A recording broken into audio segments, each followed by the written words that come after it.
O Senhor esteja convosco. Ele está no meio de nós. Conclusão do Evangelho de Jesus Cristo, segundo Lucas. Glória a vós, Senhor. Naquele tempo, disse Jesus a seus discípulos: assim está escrito: o Cristo sofrerá e ressuscitará dos mortos ao terceiro dia, e no seu nome serão anunciados a conversão e o perdão dos pecados a todas as nações, começando por Jerusalém. Vós sereis testemunhas de tudo isso. Eu enviarei sobre vós aquele que meu Pai prometeu. Por isso, permanecei na cidade, até que sejais revestidos da força do alto. Então Jesus levou-os para fora até perto de Betânia. Ali ergueu as mãos e abençoou-os. Enquanto os abençoava, afastou-se deles e foi levado para o céu. Eles o adoraram. Em seguida voltaram para Jerusalém com grande alegria e estavam sempre no templo bendizendo a Deus. Palavra da salvação. Glória a vós, Senhor. Meus filhos e filhas, quando nós nos aprofundamos um pouco mais no estudo das Sagradas Escrituras, no estudo da teologia bíblica, nós vamos ver que tanto os textos do Antigo Testamento quanto do Novo Testamento foram escritos dentro de uma realidade. Tinham um intuito para poder ajudar na condução do povo de Deus, mas cada um na sua devida realidade, e é o Espírito que faz com que esses textos sejam ainda tão atuais para os nossos dias. E aí, de uma maneira especial, quando nós olhamos para os textos do Novo Testamento, os Evangelhos, Atos dos Apóstolos, as cartas paulinas, as cartas católicas e o Evangelho de São João, nós vamos ver que era para ajudar aqueles que acabavam de se converter e que abraçavam a fé no cristianismo e que eram batizados. O que isso significa? Que os textos do Novo Testamento, eles foram escritos para que servissem de catequese para os primeiros cristãos. Quando eu digo servir de catequese, realmente servir de ensino para as novas comunidades, para aqueles que abraçavam a fé no Deus ressuscitado. E aí, quando nós olhamos a primeira leitura de hoje, de Atos dos Apóstolos, logo na primeira linha, logo no primeiro versículo, diz que aquele livro foi escrito para o Teófilo. E quem é o Teófilo? O que isso significa? A tradução literal de Teófilo do grego significa amigo de Deus. E quem eram os amigos de Deus? Dentro do contexto bíblico e das primeiras comunidades, Teófilo eram aqueles que eram batizados e, mais específico ainda, aqueles que acabavam de ser batizados. E aí, logo nos primeiros meses e nos primeiros dias e semanas do seu batismo, os textos bíblicos do Novo Testamento ajudavam para poder ensiná-los e para que eles pudessem permanecer fiéis à fé que eles abraçavam em Jesus Cristo. E hoje nós também somos chamados de amigos e amigas de Deus pela graça do batismo que cada um de nós recebeu. E como eu dizia que os textos bíblicos, especialmente o Novo Testamento, eram catequeses direcionados a uma comunidade específica, por isso que nós vamos ter situações em comum narrados nos textos e outras situações próprias de cada texto, porque era direcionado para uma realidade ali específica. E como são textos catequéticos, textos de ensino, eles também possuem uma didática, para que aqueles que o lessem, ou aqueles que escutassem desses livros, pudessem entender um pouco como Deus agia e como que nós deveríamos agir conforme a vontade de Deus. E aí, continuando na primeira leitura de hoje de Atos dos Apóstolos, diz que 40 dias Jesus ensinou, Jesus apareceu não apenas aos apóstolos, mas também a uma grande multidão de pessoas, e aí foi elevado ao céu. Esses 40 dias, dentro desse contexto, nada mais é do que para poder indicar que Deus haveria de se manifestar, que Deus estava preparando os seus para que eles pudessem experimentar, fazer uma nova experiência.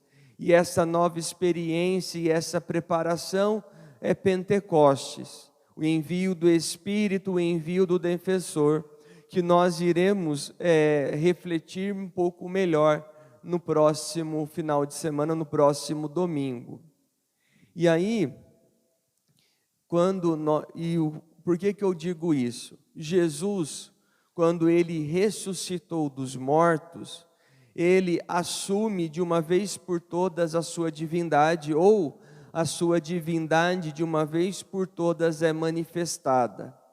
E aí Jesus não está mais ali refém da matéria e muito menos do tempo e do espaço, como estamos nós, mesmo ele com o corpo ali glorioso, mas a sua divindade ali se manifestando. Então, se na ressurreição nós olhamos o Deus Jesus Cristo, o que nós entendemos de alguns atributos de Deus? Que Deus é onisciente e onipresente. O que isso significa?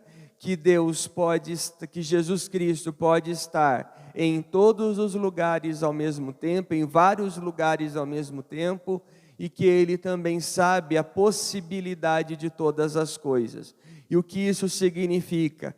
Que na ressurreição, Jesus aparece aos seus, mas também já está junto do Pai. Na ressurreição, Jesus já assume o seu lugar à direita do Pai, porque ali ele realmente é Deus. E quando, no final da leitura de Atos, diz que eles olhavam para o céu e que eles não deveriam se preocupar com um dia e com a hora que Jesus voltaria, por quê?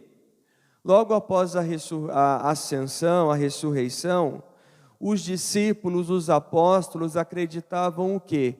Que Jesus, ao mesmo tempo que subiu aos céus, ele voltaria. Mas ele voltaria de uma forma eminente para poder instaurar de uma vez por todas, em plenitude, o seu reinado. Mas só que passaram-se anos, décadas, séculos e milênios, e nós ainda estamos esperando a segunda vinda.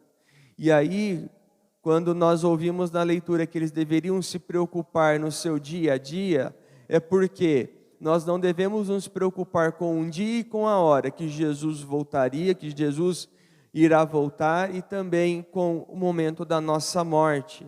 Mas só que nós precisamos ser fiéis a Deus a cada dia, para que quando esse encontro vier, Ele não nos pegue despreparados, Ele não nos pegue com coisas pendentes para serem realizadas, e é essa a nossa missão, e é esse o cuidado que nós devemos ter no nosso dia a dia.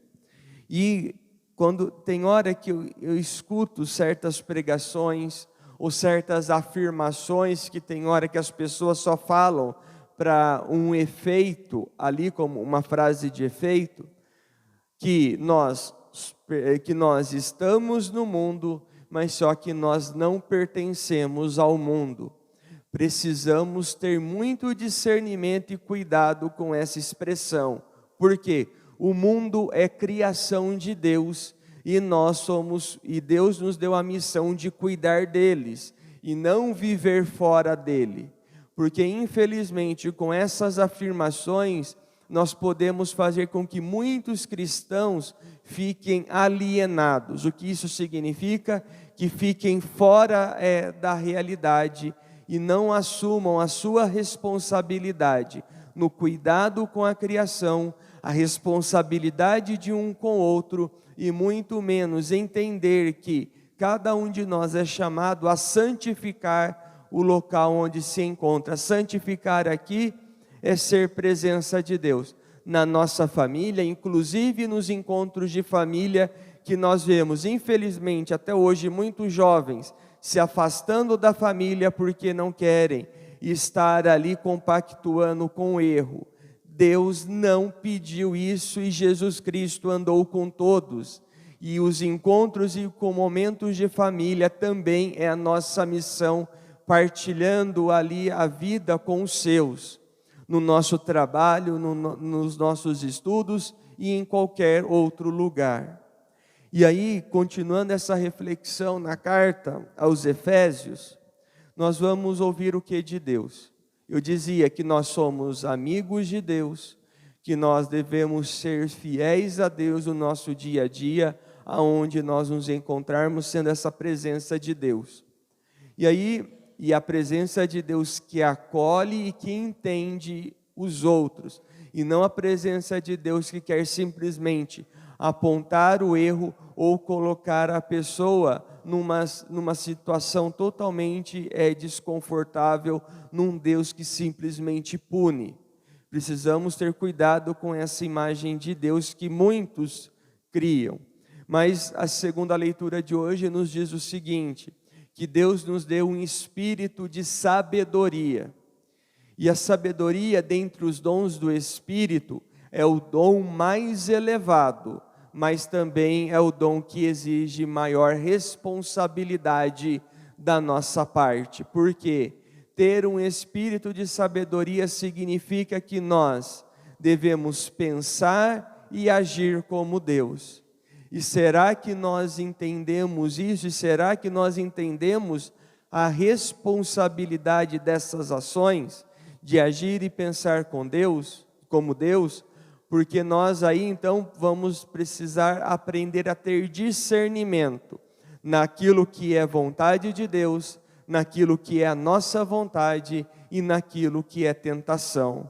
E aí, infelizmente, muitos de nós tentam camuflar ou confundir os outros, dizendo que a tentação e a nossa vontade até mesmo é vontade de Deus. E isso também nós precisamos ficar atentos, porque tem hora que as pessoas pensam e falam que de justiça, que os outros precisam arcar com as consequências dos seus atos, mas na verdade nós desejamos o mal e desejamos que o mal aconteça na vida dos outros, e isso não é justiça, isso é vingança, e Deus não é vingativo.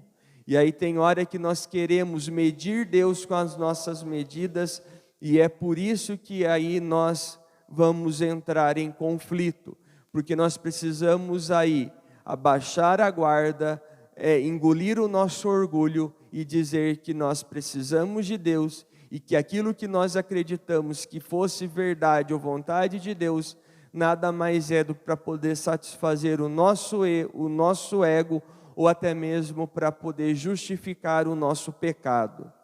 Tanto que quando nós falamos do espírito de sabedoria, é entender realmente como que Deus nos quer próximos dele e como acontece o nosso processo de conversão. Por exemplo, quando as pessoas vêm se confessar no sacramento da reconciliação, quando as pessoas se apresentam, os cristãos se apresentam a esse sacramento, até entendo a cabeça baixa, a vergonha, o receio, o nervosismo, porque não é fácil dizer a uma outra pessoa que nós erramos ou dizer a outra pessoa a nossa miséria. Mas só que ao se confessar, Deus sempre vai olhar a intenção do nosso coração, se nós estamos mesmo arrependidos ou não, e aí nos permitir novos recomeços e novas oportunidades. E aqui eu digo a todas as pessoas, e não a um grupo de pessoas ou outro, porque independente do pecado, seja ele leve, moderado, grave ou gravíssimo, se a pessoa se arrepende, Deus acolhe. E nós precisamos aprender a entender essa dinâmica de Deus. Mas por que eu falo isso?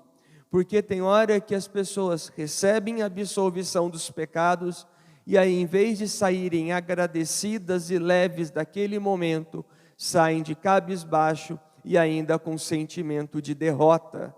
Se nós agimos assim ou fazemos isso, estamos menosprezando a graça de Deus, estamos menosprezando a bondade de Deus, estamos menosprezando realmente que Deus quer o bem a cada um de nós, menosprezando a sua misericórdia.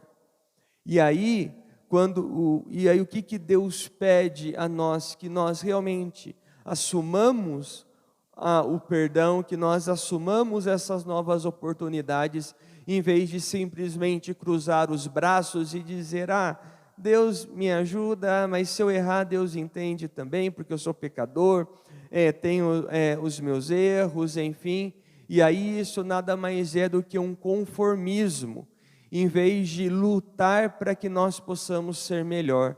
Mesmo que nós reincidamos no pecado várias vezes, mas só que se nós nos esforçamos realmente em transformar, é isso que nós precisamos agarrar e é nisso que nós precisamos acreditar.